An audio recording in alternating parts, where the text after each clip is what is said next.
Yes? There's two balls. Okay. Rian and Liza, any clue? No, wait. Great. You play with it? You play with it. Yes, you play with the balls. No, you play with it. My God! Lato. I am gold. I am a gold medalist in playing balls. Okay. So yes, you play with it. It looks like balls.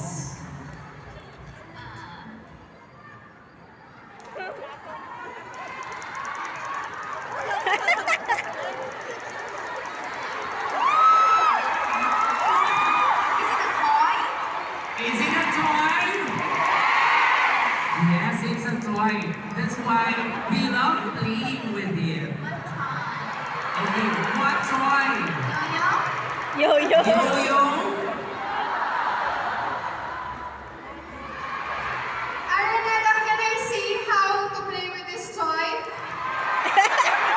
Okay, Araneta, stop doing it. Another kind of visual. Okay. How do you do it, Freen? There you go. You're playing with two. I like it. Not just one, but two.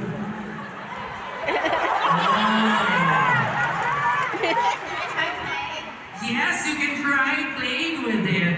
Yay! It's called a Lato Lato. This is the most viral toy in the Philippines. Yes. We hear it every morning. Would you like to demonstrate? Do you know how to play it, girls? Okay. What you do is, you do this. In a half. No, this is the first time I'm trying it out, but it's supposed to do this. 1, 2, 1, 2, okay? So it's supposed to bounce. Yeah, bounce up. Okay, what we'll do will help you out. Free. And there you go.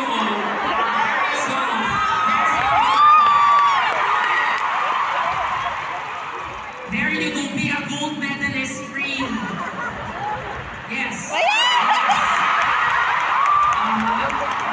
Yes, yes, that's how we play. You got it.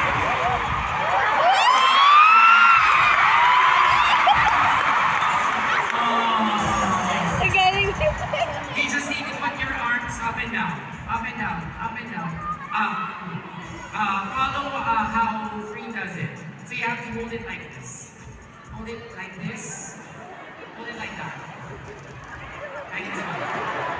Imagine it's a ladle. Imagine it's a ladle. There you go. And then bounce it. Bounce it. Yes. Yes.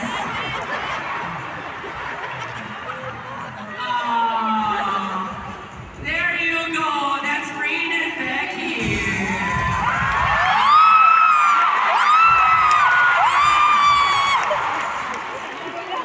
Oh my God, Freen. I think you're a Filipino at heart. You should stay here in the Philippines. You will be an Olympic champion in Lato Lato. Oh, there you go. Okay, are you ready for our last item since you're there already? Okay. Wait, nag-enjoy. Nag-enjoy. Nag-enjoy na siya. I love it. Okay, yes, it's you. It's your turn. So, let us open it. And then to our Liza and Rian. Okay. So you can now put your hand in the hole. Nakikita niyo ba? May idea kayo kung ano? We can raise it. You can raise it. We can raise it.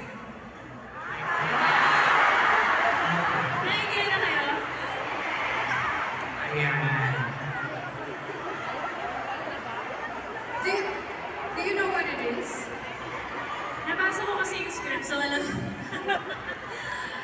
Liza, the clue. You use it to wash clothes. Yes. Tama? You use it to wash clothes. Uh-huh. Man, Kiam, mama. Kiam. It's like a chopping board. It looks like shopping board. Yes, it does look like a chopping board, but it's usually used whenever you wash clothes, most especially when you're near the river. When you live near the river. Yeah. Clothes hanger. Yes, for the clothes. And somehow when you use it, can you demonstrate, Rian, how it's used? Oh, look at you, you're playing that. You're doing it so well. I'm trying. Trying. To use this item, you need to do this. Ha, ha, ha. Parang hindi yata nagawa ni Rian yun. Ay, di ba? Never. I mean, I want to be helpful and I want to demonstrate. But if you use that for washing clothes, I don't use that for washing clothes. How do you do? How do you do? I didn't know. There you go. Talaga. Or you can probably just use it when you're angry at someone. Yeah, I know what that is. No, don't violence. You use that in college, so. You use Ganun that. ang one slide na. Yeah, you do it like that. Yes. So it's hard. It's really hard for them. So we can show it. Okay? Friends, this is what we call palo palo. Palo. Because it's meant to hit the clothes. Palo, palo, ha, ha. And you do it like Ano that. bang English ng palo-palo? Hit, hit.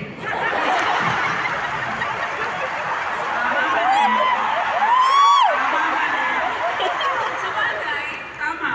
Palo, palo. To hit, hit, hit. Right? Do you want to use it? Yes. So imagine you have clothes, wash clothes. You're very creative. I love it. Oh yes. It can be a paddle, right? Or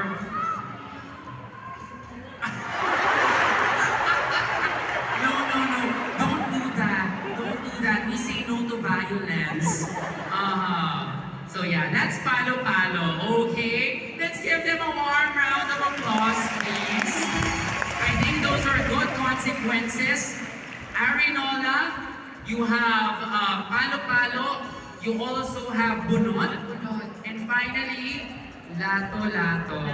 You want to take this home? yes. So fun. Okay, maybe that's your consequence. Okay, we will show it to the world how it's played. There you go. There you go. Come back maybe. Next time you'll come home and then you'll be good at it. There you go. The-